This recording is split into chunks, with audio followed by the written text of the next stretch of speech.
Maswera sei vedare tinokuchingamidzai zvekare kune chimwe chirongwa pano paZim Facebook Secrets and Confessions. Tadzoka zvekare nemamwe mamessages. Regedzei tibva tapinda mumamessages edu atadzoka takakubatirai. Message edu yekutanga yakamira sekudai so: hanzi makadi zvenyu mukoma, ndinokumbirawo kuti munge muchindiposterawo nyaya yangu makavikawo chitupa changu. Ininiwo ndinoda kureururawo kuti ndine monitoring spirit mukoma. So pandakaendawo kun'anga apo ndichizviudza kuti zvainge zviri nani kuti ndinge ndichizoromberawo business, ndipo apo pandakabva ndachizonzi kuti zvinhu zvangu zvinge zvichizondifambira mune zvakanaka, ndaifanira kuti ndinge ndichizoendwa neni kumakuva, in which that was what we did. Ndakabvuma mukoma, takazoti tava kumakuva kweya ndokubva ndachizonzi verenga apa. So ndakabva ndachizoona kuti patombstone racho ipapo pandainge ndichinzi ndige ndichiverenga, mufi zita rake ainge achinzi Timothy real name apo paainge achiri mupenyu, zvikanzi chimuudza kuti ange achizomuka nekuti uyu ndiye wauchange uchizoshandidzana naye, iye Timothy. Saka ndakamudana kuti Timothy rinokwana kuita rutatu. Ndokubva ndachizotanga kunzwa mhepo yainge iine simba ichitanga kuvhuvhuta, ndipo apo pazvikabva zvazonzi nen'anga yacho zvangu zvainge zvatoita. So ndakamutsa mweya waTimothy uyu, ndiwo wandinoshandisa, asi chinongondirwadza ndechekuti tarisiro yangu yainge iri yekuti ndichaitawo mari, because kana uchinzi waromba handiti unofanira kuti unge uchizoitawo mari yakawanda. Zvinhu zvinoshandei kuti unge uchinzi wakaromba iwewo futi uchizodya cheziya? Saka zvose izvi hanzi kwainge kuri kuti ndinge ndichingokwanisao kuzvisimbisa, nekuti vekwedu vainge vakagara vakandigan'ira nechekare. So ndakabva ndatanga kushandisa mweya wake Timothy uyu. Nekufamba kwenguva ndakabva ndachizoona kuti iye anopota achiita maspiritual husband, achizviita spiritual husband kuhanzvadzi dzangu. Ndakadzokera kuya ndikabva ndati ndizvo here? Sekuru vaya vakabva vati hongu ndizvo, asi mweya waTimothy wakazosvikawo pakupanduka, nekuti wainge wava kudawo mudzimai wangu. Mushure mekunge ndabvuma kuti unge uchiita mudzimai wangu mukadzi kwemakore nemakore, zvino paakazoti ainge oda ropa remudzimai nekuti ainge anzwa nenyota, ndo pandakabva ndachizoramba. Iniwo ndakaramba ndichiti zvimwe kuda tinokwanisa kuzoita manegotiations. Nerimwe zuva ndakatoti ndichitobva kuchechi ndiina madam havana kana chavakaona. Ndingangoti it was somewhere maybe kuma past 8 patakabva kuchechi. Ndichinoburuka mumotikari ndakavhunduka because ndakaona mweya wake Timothy uyu wainge wakamira kumberi kwedu. Madhamu vakatondibvunza kuti kuchii, ndo pandakabva ndachizovanyepera kuti pandainge ndichidhraivha motikari ndainge ndiine imwe saundi yandainge ndanzwa pamotikari yandainge ndichida kucheka. Ndava kutya kuti zvimwe kuda injini yainge ichimikisa oiri nemvura, vakati matangawo imi izvezvizvi munozopinda mumba kuma 10 kana kuma 11. Mukomana ashe ndakazosara panze paya ndava kuita sekunge munhu ari kukanika motikari. Izvo ndainge ndichida kunzwa kuti Timothy uyu ainge achideiko kubva kwandiri. Saka akabva achizouya kwandiri, kwava kutanga kundipopotera, akabva ati saka iwe nemari yose iyi yandakupa unoreva kuti waramba here kuti unge uchindipa mukadzi wako? Waramba kuti unge uchizondipa ropa remukadzi wako? Mukomana ashe takazama kuti tinge tichinegotiata, but iyewo semunhu akafa anenge aine ruzivo neuchenjeri rwakakura kundidarika, akabva achizonditi iwewo kana usingadi neropa remudzimai wako, chiita kuti kweupenyu hwako hwose ndichange ndichizotevererana nedzinza rako, uye zvekare kana wafa makore avo aunenge wararama achizonopetwa rutatu ndicharamba ndichingotevererana nedzinza rako. Zvichireva izvo mukoma kuti kana kuri kunzi ndikazofa ndavawo ne60 years, it will be 60 times 3. This generational curse will be following in my family. I think kana metse dzangu dziri right, for 180 years mweya waTimothy uyu unenge uchingotevererana nedzinza rekwangu, uchivapa nhamo nekuvaita maspiritual husband. Zvinhuwo zvekuti ndakazototanga kufunga nezvazvo mushure mekunge adisappear murume uyu. Ndikabva ndati apa zvandinenge ndatozvikanganisira dzinza rangu, because 180 years mweya wemufi uchingotenderera uri mudzinza. So mukomana ndo mhiko idzodzo dzandakaita. Zvino mweya wake Timothy uyu unoshanda semonitoring spirit. Zvose zvaunenge uchiona neniwo ndinenge ndichizviona. Ndine hanzvadzi dzangu dziriko kunze kwenyika uko, kunyange vakanzi vafamba zvinenge vakwidza nekudzika makomo zvinenge zvakangofanana chete mukomanachi, because hapana kana chinotombobuda. Zvinotongoitika ndizvozvo zvekuti iwo mweya waTimothy uyu unenge uchifamba wakamira kumberi kwavo. Kana mukaposta nyaya yangu ndizivise mukoma, ndichange ndichizotevererawo ndiri mucomment section.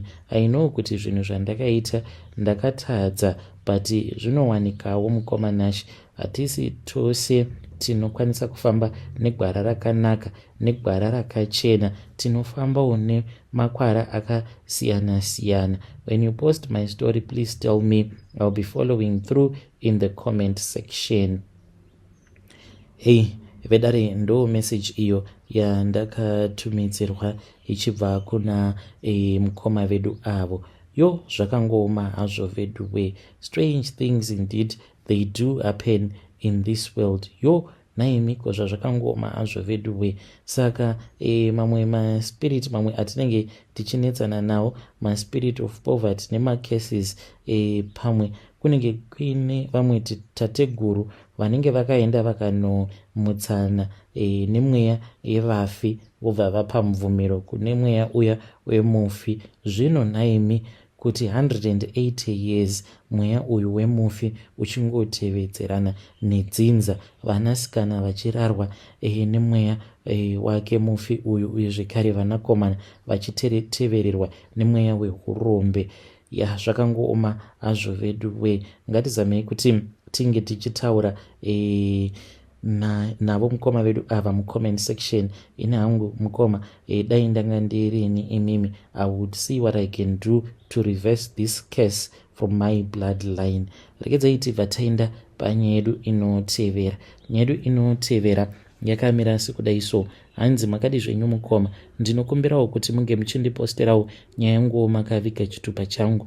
Ndauyawo pano ndiine secret yangu iyo yandiinayo. Ndinoda kureururawo kuti ndakashandisawo chibereko chemudzimai wangu. Nazvino madhamu havatozvizivi kuti ndakashandisa chibereko chavo muurombwa hwangu. So mukomanashi ininiwo ndini vevamwe avo vakangokurawo vane that big dream yekuti nerimweni ramazuva ndichazoitawo mari yakawanda chaizvo. Mukomanashi ndakati ndauyawo kunoku kunyika yevatorwa, nyika yeSouth Africa, muno mune n'anga. Tinofungidzira zvedu kuti kuZimbabwe kune n'anga, but muno ndimo mune n'anga manje, ende dzemuno manje dzinotoita izvozvizvi zvekurombesa. Ndo zvavanonyatsokugona izvozvo kudarika zvimwe zvose. So mukomanashi mushure mekunge ndaenda kune vamwe sekuru, but vemuno vanonzi masangoma. Saka ndakabva ndachizotaura naye sangoma uya, ndikabva ndati ndainge ndichidawo mushonga welaki, mushonga wekuti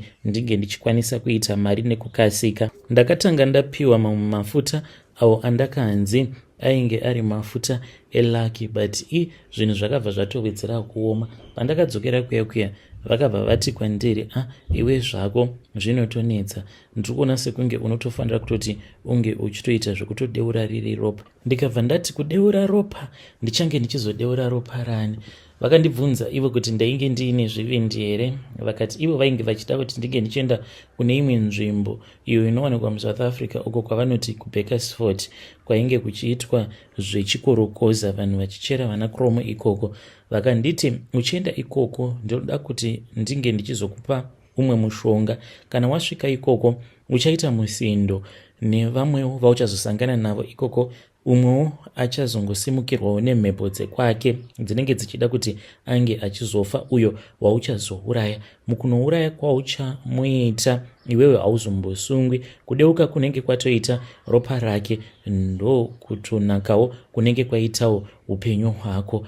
Ndakabva ndati ini hangu sekuru ndinotya zvangu. Vakabva vati kwandiri, aiwa, kana kuri kunzi unotya, ko unokwanisa here kuti unge uchizodeura ropa rinenge rabuda mauri? Ndikabva ndati what do you mean nhai sekuru kana muchiti ropa rinenge rabuda mandiri? Zvikanzi aiwa, ndiri kuti uchamitisa mudzimai wako, ndichakupa umwe mushonga uri very powerful zvekuti kunyange mudzimai wako, kunyange zvikanzi anenge aine family planning yaanenge ainayo, kungorara naye ka1 kunyange ari kumaperiod anobva atobatira pamuviri. Ndikabva ndati izvozvo zvinenge zviri nani. Vakabva vanditi chitora uyu mushonga, uchaunwa mushonga uyu kwemazuva anokwana kuita 3, usamubata uye zvekare usarara naye kwemazuva iwawo 3. Mukomana mushure mekunge ndatora mushonga uya ndakadzokera hangu kumba, kwava kunonwa mushonga uya kwemazuva angu 3. Mudzimai wangu muone zvenyu aitoita sekunge munhu ari kunyumwa, because aitondibvunza kuti kunhaimiko chiko chiri kumboitika pamba panapa, achitopopota mukoma, because ndaiti ndikapfeka kemukati ndobva ndati boxer, ndoti boxer ndobva ndati jean pamusoro, taita kurwa chete kasi mune siki here yamusiri kuda kundizadza. Asi mukomana ndakangozviudza kuti pano zvitori nani kuti ndige ndichiita zvinoita kuti ndinge ndichizokwanisa kuita mari mune ramangwana rangu. Mushure mekunge ndaita saizvozvo mukoma, mudzimai wangu ndipo paakabva achizobatira pamuviri, but akasenga nhumbu iyi mukoma for nearly 5 months ndokubva yachizongobva. Iniwo ndakatofara musi uyo waakandiudza kuti nhumbu iyoyo yainge yabva. Ndikati zvangu zvaita. Saka kuzonobva kwayakaita iniwo ndichizoramba kuenda naye kuchipatara ndichitozviziva, because ndainge ndakanzi ndinge ndichimboramba kuenda naye kuchipatara. So panguva ichoyo ndainge ndisina kunzwisisa kuti why vainge vanditi ndisazobvuma kuenda naye kuchipatara mudzimai wangu mushure mekunge nhumbu iyoyo yabva. Naye ndakazotozviziva after ndava kutotanga kutoita mari kuti vainge vachida kuti chibereko chake chinge chichiura, ndokutochekeresa kwandakaita mudzimai wangu ndichitoshandisawo chibereko chake. Mukoma kana mukaposta nyaya yangu ndizivisei, ndichange ndichizotevererawo ndiri mucomment section kutaura kudai madam havatozvizivi kuti zvose izvo zvandakaita panguva iyoyo ndichiramba kurara navo kwemazuva 3 ndiine mishonga yangu yandainge ndichinwa, ndainge ndichitozivawo hangu pandainge ndimire ndichiziva kuti zvose izvi zvandiri kuita ndiri kumbozviitireiko. When you post my story please tell me, ndichange ndichizotevererawo ndiri mucomment section. Vedare ndo message iyo yandakatumidzirwa ichibva kuna mukoma vedu avo. Hakuna chinhu chinorwadza sekuti munhu anouya neconfession yake, but at the end of the day asina mweya wekuti zvinhu izvi handichazvidi, ndikuda kuzozvirasa. Munhu anenge achitongotaura confession yake just like a story. So inuka muri yeZimbabwe, shungu dzangu ndedzekuti kune vose avo vanenge vachiuya nemaconfessions avo vange vachizosiyana nazvo izvozvo, vachirasa zvinhu zvavanoshandisa pahurombwa. Asi ngatizamei kuti tinge tichitaura navo tiri mucomment section. Ndekedzai tibva taenda panyedu inotevera. Nyedu inotevera yakamira sekudai so. Hanzi makadi zvenyu mukoma, ndinokumbirawo kuti munge muchindiposterawo nyaya yangu makavikawo chitupa changu. Ininiwo ndinoda kureururawo kuti ipapapa patakabva kumusha ndakabva ndachizopindawo musango, because ndinogarawo muprize, but prize racho rakakura mukoma. So ndakabva ndachizotora imbwa dzemurungu, since ndichishanda sagarden boy, kwava kuenda kunovhima zvinguruve zvemusango nadzo imbwa idzi. Asi imwe yacho yakabva yachizotemwa nenyoka mukoma. Ndakabva ndachizotongoisiya kuzonosvika ichizonofa, kwava kuitora imbwa iyi. Saka kuno kuprazi kwatiri kune kamwe karukova. Mabhuwa awa vanoshandisa karukova ikako kuti vange vachiita irrigation muminda yavo. Ndikabva ndatora imbwa iya kwava kunoirasa mukarukova kaya mushure mekunge yarumwa nenyoka ikafa. Zvino vhiki radarika iro murungu akabva achizoti imbwa yangu handisi kuiona, because imbwa iyi mukoma aifarira zvisingaite. Akabva achizoti tinofanira kuti tinge tichitsvaka.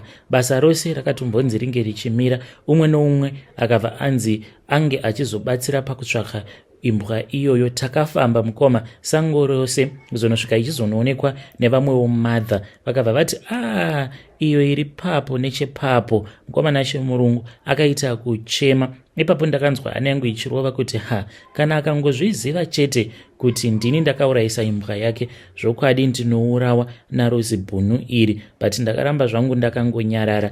Kana mukaposta nyaya yangu mukoma ndiziviseiwo, ndichange ndichizotevererawo ndiri mucomment section. Hei vedare ndo message iyo yandakatumidzirwa ichibva kuna mukoma vedu avo. Zvakangoma hazvo vedu we, ngatizamei kuti tinge tichitaura navo mukoma vedu ava mucomment section. Pakaipa kuurayisa imbwa yemurungu. Chingomuudzaika kuti boss, ndakaitawo mistake ndikaenda kunovhimo nembwa dzenyu, asi unfortunately pane imwe 1 iyo yakazotemwa nenyoka.